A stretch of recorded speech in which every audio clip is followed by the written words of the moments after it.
Incredible progress on the economy from where we were a year and a half ago.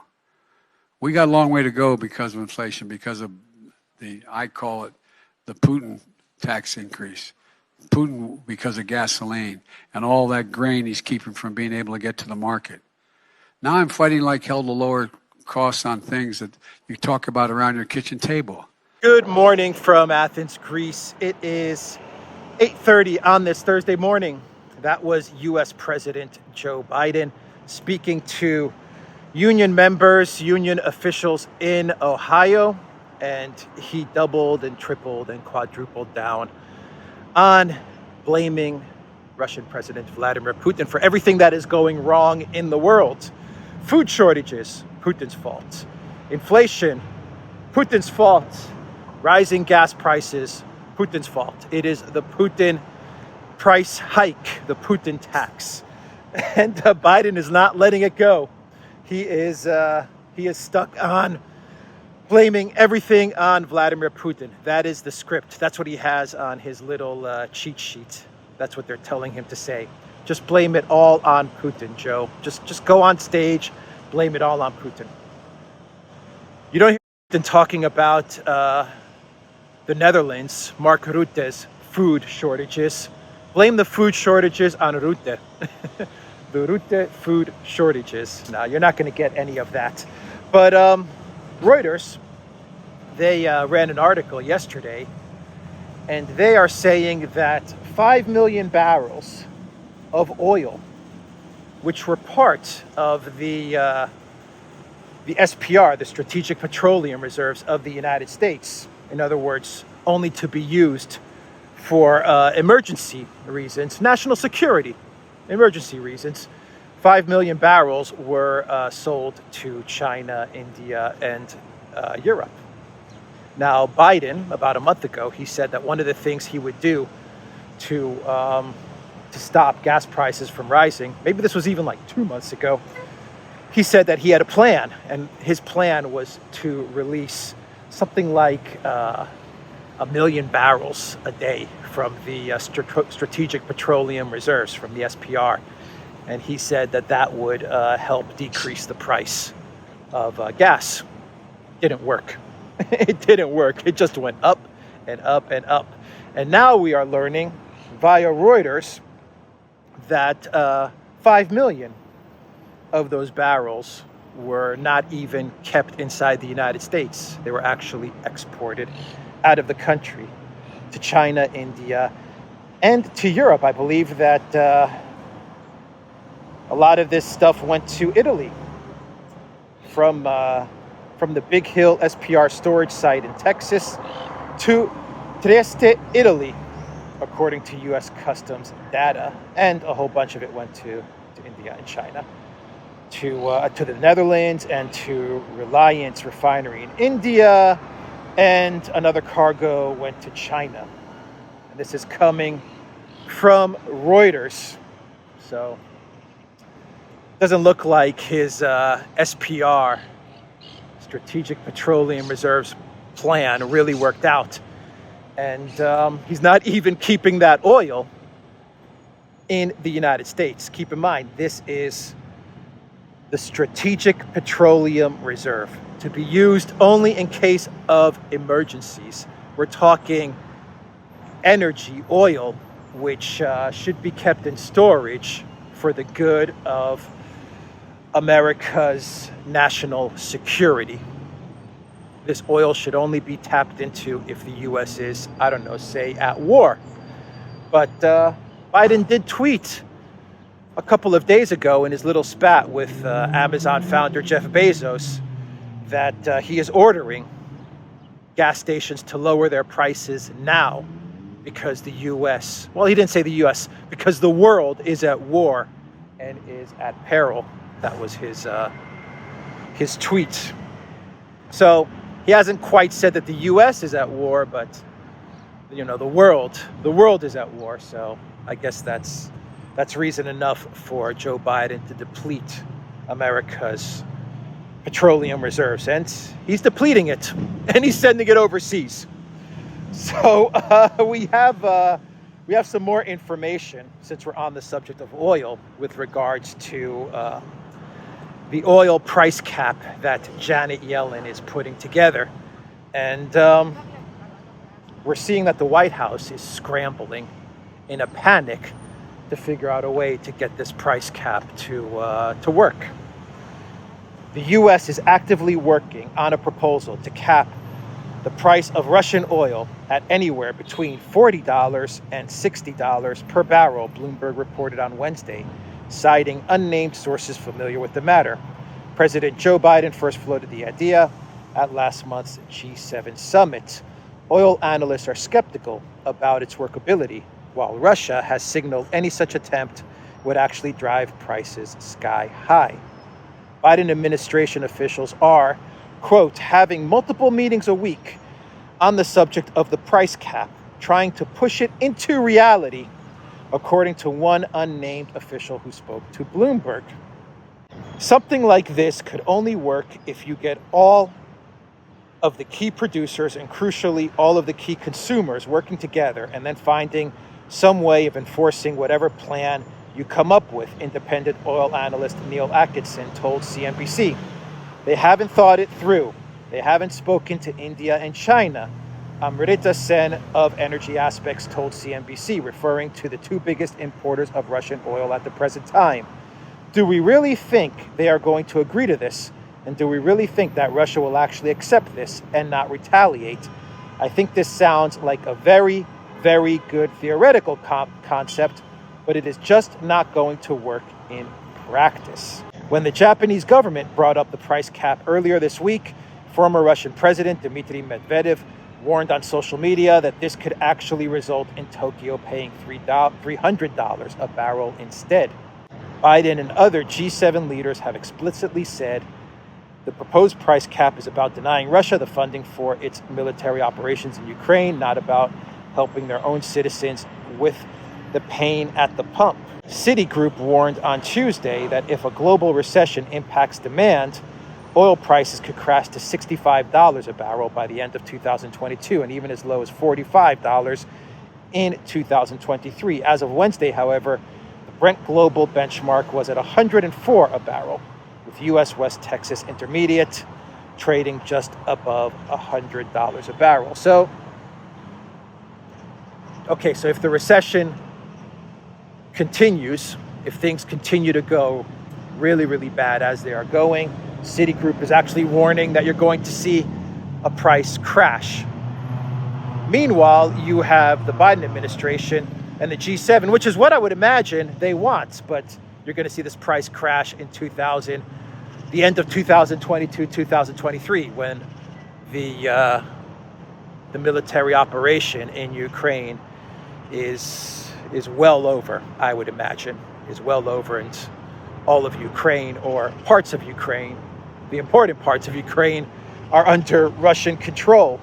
But Biden, at this moment, and the G7, driven by Janet Yellen, they are actively working to get this price cap in place and to suppress the price down to $40 a barrel, $40 to $60 a barrel, which, according to Medvedev, if this price cap was to be enforced, would actually have the reverse effect, and according to Medvedev, would send the price soaring to almost $380 a barrel. Meanwhile, Biden is sending the U.S.'s petroleum reserves to China and to India, the two countries that the Biden White House, Yellen, if they were to get some sort of price cap in place, would need on board.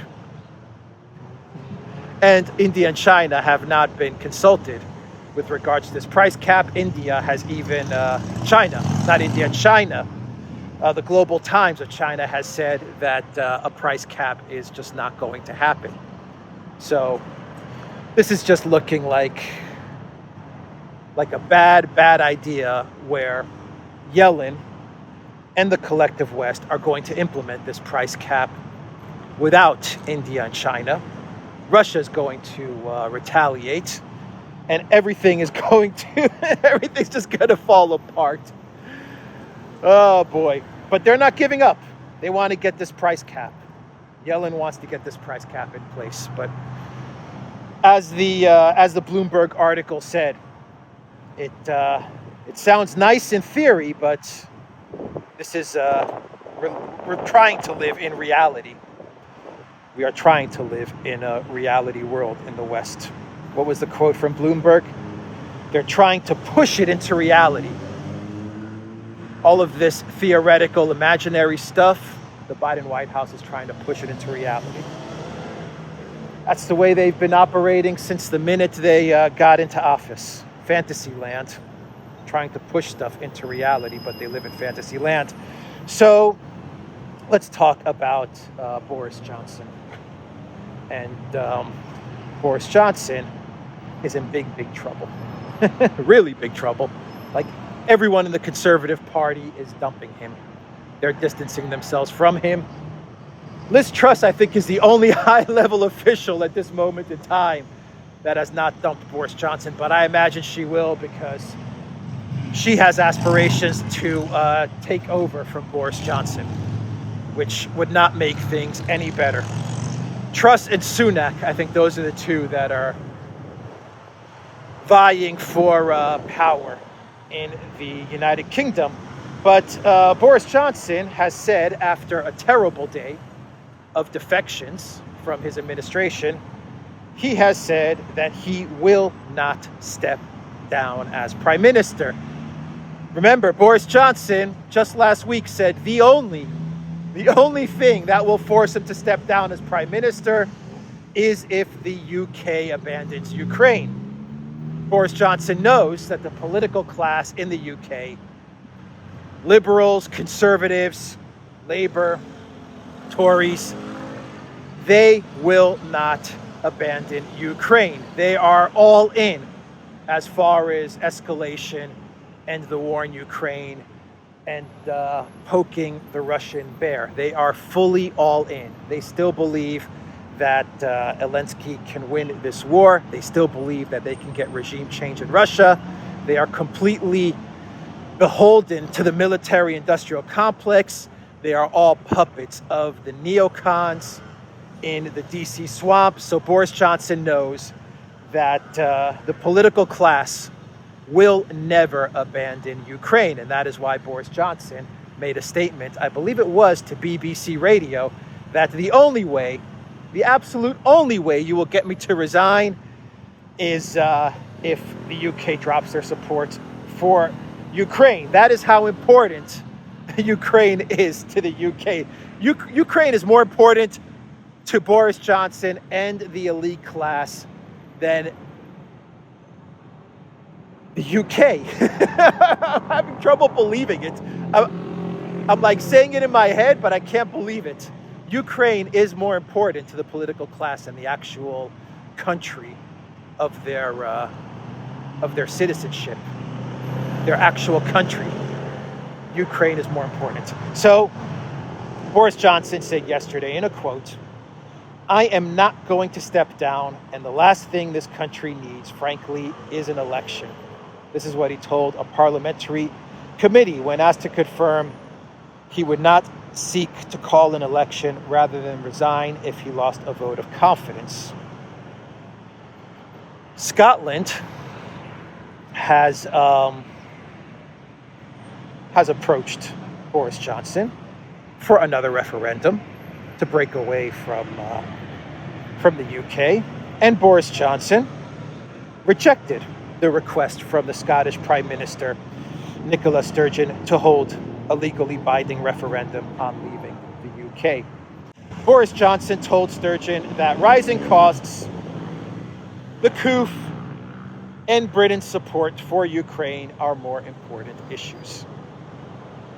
So he turned down the request for an independence referendum, citing the coup, which the policy of the coup was Boris Johnson's making. So he messed up the coup policy. Inflation, rising costs, of which Boris Johnson is responsible for. This is of Boris Johnson's making. He's the one that decided to print more and more money because of the lockdown policy, because of the coup. He's the one that decided to place 20 rounds of sanctions against Russia. And he's the one that has sent the economy into a complete tailspin. And then he mentioned Ukraine, because of course, Ukraine is the most important thing on Boris Johnson's mind at the moment. Nothing is more important than Ukraine. And it is Boris Johnson who has decided that Ukraine is going to be the hill that the United Kingdom dies on. And that is exactly what is taking place. That is exactly what is happening. The UK is breaking up and is falling apart because Boris Johnson has decided that it's all about Ukraine. So that is what's going on with Boris Johnson. He refuses to resign. He will not grant a referendum to Scotland. And the reasons for doing this are the COOF lockdown, rising prices and inflation because of the COOF lockdown and money printing, and sanctions placed on Russia. And Boris Johnson will not step down because of Ukraine. All the three things that have completely destroyed Boris Johnson's tenure as Prime Minister of the UK. Boris Johnson is like the guy that does not leave the party. You throw a party and everyone has left, everyone has gone home, but Boris Johnson refuses to leave. He just sits there and he is just hanging around, and you're cleaning things up and you're saying, oh man, it's tired, it's time to go to sleep, it's time to go home. But Boris Johnson, he's just still hanging around. The only difference is that this was not a party. This was a disaster. This has been a freaking disaster of a prime ministership from Boris Johnson. All right. So saying that, I think I will wrap up this video. I don't really have much else to go over for this morning. We have the news that the Russian military took out two HIMARS, two of these game-changing HIMARS that were delivered to Ukraine from the United States. So that would leave two more HIMARS left in Ukraine. So I believe the U.S. said they're going to deliver 8 HIMARS in total. I think 4 of them have already made it to Ukraine. Another 4 are slated to be delivered, I believe, in like September. But now you only have 2 left because 2 of those 4 that were in country have been destroyed by the Russian military. And this is on top of all the howitzers, I believe the howitzers that France sent to Ukraine that were then sold to the Russian military. So all of these weapons going into Ukraine are just ending up in Russian hands, or they're making their way to the black market. There's a lot of concern in and around these weapons entering the black market. The Russian government, they said the other day that all of these weapons that are getting funneled into Ukraine are just hitting the black market, and they're being sold all over the place, specifically in markets in the Middle East and India. And Russia voiced those concerns. We have concerns that a lot of the humanitarian aid that supposedly should be making its way to Ukraine is actually being stolen. This should come as no surprise, because Ukraine for the past 20 years has consistently been the most, or one of the most, corrupt countries in Europe and the world. So the fact that weapons funneled into Ukraine are being sold on the black market for a profit, and the fact that you have humanitarian aid now being stolen and most likely sold for a profit should come as no surprise. But what do you do when all of these weapons are entering a very, very corrupt country, and you know that they're being sold to the black market? Well, you send more. If you're the collective West, you send more and more and more to Ukraine, even though those weapons are making no difference. They're being destroyed by the Russian military, or they're lost, or they are sold, or the Ukraine military is not even trained to use these weapons. But, No problem. Just keep on sending more and more. It's good business for the military-industrial complex, isn't it? And before I get to my clown world, one more story, which actually just two more stories which actually came to mind. And the one story has to do with Iran, since I was talking about oil. And the JCPOA, it looks like it has fallen apart again, the Iran nuclear deal. They just can't get it together. They can't seem to come to an agreement. And because the JCPOA is not coming together, the U.S. has decided to place sanctions on Iran. The U.S. is designating 15 individuals and entities that engaged in the illicit sale and shipment of Iranian petroleum products and petrochemical products. These entities located in Iran, Vietnam, Singapore, and the United Arab Emirates and Hong Kong have supported energy trade, generating millions of dollars worth of illicit revenue. Anthony Blinken tweeted, "We are imposing sanctions on Iranian petroleum and petrochemical producers, transporters, and front companies, absent a commitment from Iran to return to the JCPOA, an outcome we continue to pursue. We will keep using our authorities to target Iran's exports of energy products." So much for Iran coming to the aid of the Biden administration with regards to oil and petroleum products. You can just forget about Iran now. So who's left? Who's left for helping Biden out with regards to oil? Given the fact that he's depleting the U.S.'s strategic petroleum reserves, the only countries left now are what? Venezuela and Saudi Arabia. And Saudi Arabia has pretty much given Biden the snub. And Venezuela, well, from what I understand, every time the Biden administration contacts Venezuela to see if they can get, if they can tap into Venezuela's oil, Maduro calls up Putin and they strategize. This is literally what's happening. The Biden White House calls up Maduro and they're like, we won't drop the sanctions, but we'll see if we can get some loopholes for 6 months. We'll give you a 6-month window just so you can, get some of that oil out there into the market, so we can ease up on the price. And then Maduro's like, yeah, okay. And then he calls up Putin and he's like, you'll never guess who called me for like the 10th time.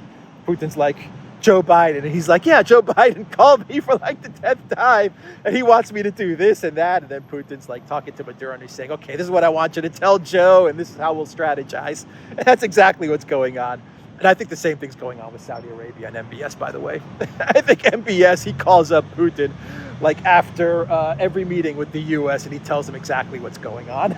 So, but Iran is out now. Iran is out. So the U.S.'s answer to trying to get Iran to bend towards their demands with regards to the JCPOA, their answer is sanctions, because that's all they know. They don't do diplomacy, they don't do negotiations, they don't do compromise. They're stuck on sanctions. That's it. A bunch of nails and a hammer. That's all the Biden administration sees. Everything is a bunch of nails, and there's only one solution, and that's a hammer. They're sanctions addicted. So, one more story, very quick story before I get into a clown world. And this could actually be like a pre-clown world story, but I mentioned yesterday in my video this Switzerland summit, this 2-day summit to figure out a way to confiscate the $750 billion in frozen Russian assets. And they're trying to figure out a way. How do we do this without sinking the collective West financial architecture? So they're scheming, and they're trying to figure out how they can do all of this. And the solution they came up with is the reconstruction of Ukraine, right? They're going to reconstruct Ukraine. The war hasn't finished. The conflict hasn't ended. Ukraine has lost around 1/4 of its territory, which is never coming back. The rump state of Ukraine has pretty much remained untouched. And the collective West is already trying to figure out, is already talking about a reconstruction plan with worth $750 billion, and they're trying to figure out a way to confiscate the frozen Russian assets. And so during this two-day summit, the Prime Minister of Ukraine, and I think I'm getting this story right, I'm going to put a photo up there for everyone to see. The Prime Minister of Ukraine was speaking to these globalists, these Davos globalists in Switzerland, and he put up a map. And he had the map divided, and you'll see the map on your screen right now. And he had it divided into certain sectors. And you can see country flags on those sectors. Those are the countries that, according to these Davos globalists, those flags on those sectors, those are the countries that are going to pick up the tab for the reconstruction of those sectors. So Poland is upset with how the dividing up of reconstruction is taking place, because the Polish flag is smack over Donbass. And Poland's like, well, why do we get the most expensive? Why are we going to get the actual area that needs reconstruction? Why do we have to administer that area according to the map? And Poland's like, no, we should get the West. We should get Lviv. That's the natural choice for us. But nope, the Davos globalists, they're giving the Donbass to Poland. So that's going to be the area. That's going to be the region that Poland is going to have to administer in this $750 billion reconstruction plan. And you can see all the maps, and you can see all the flags on the Ukraine map, and you can see which country is going to administer which region and which area.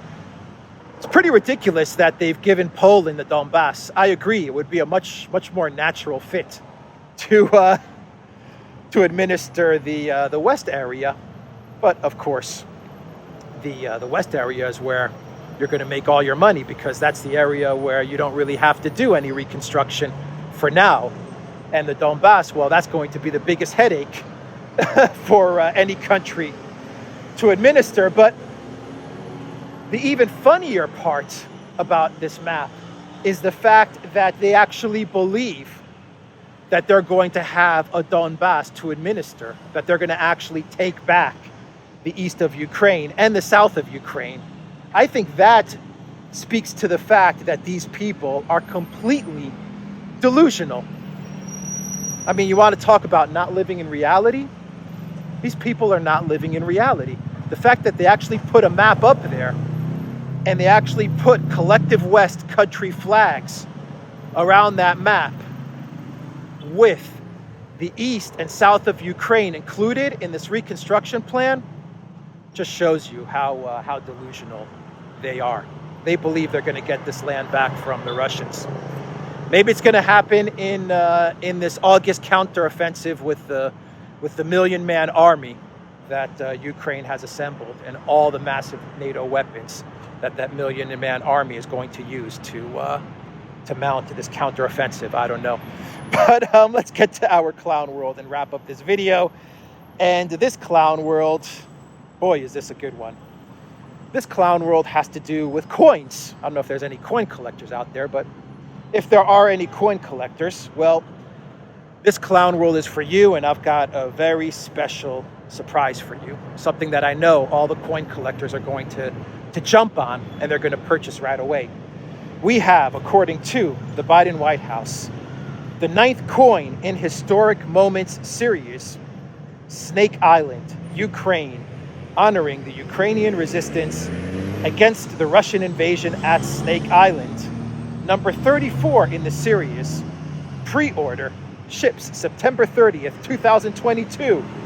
Free international shipping to Ukraine and all NATO countries.